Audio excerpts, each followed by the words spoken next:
Tiniyak ng Public Works and Highways at ibang ahensya ng pamahalaan sa pagpapabilis sa paggawa ng maayos na flood control projects. Kabilang dito ang pagpapalawak ng mga drainage system, pagpapagana ng pumping stations at regular na paglilinis ng mga estero at iba pang waterways.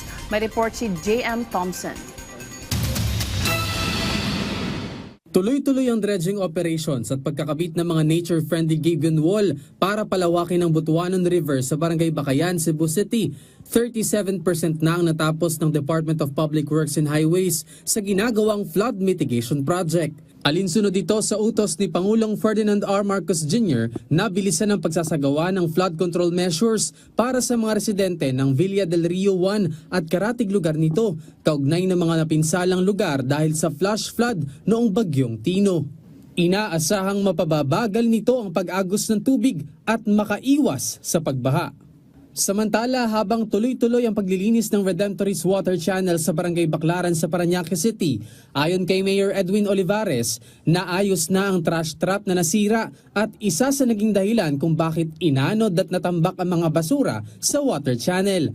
Dahil ang isang bahagi ng water channel ay sa Pasay City, nagtulong-tulong ang dalawang LGU kasama ang MMDA para ayusin ang trash trap.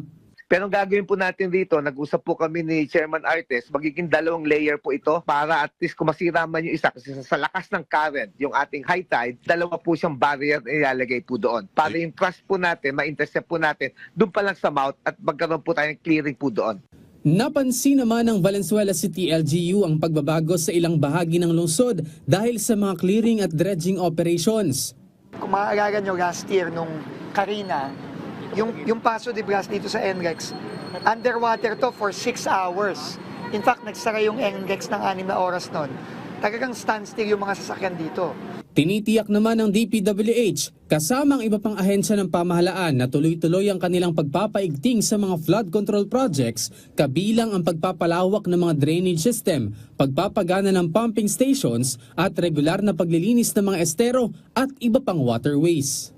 Paulit-ulit naman ang paalala sa ating mga kababayan sa tamang pagtatapon ng basura na makatutulong na mabawasan ang mga pagbaha sa bansa.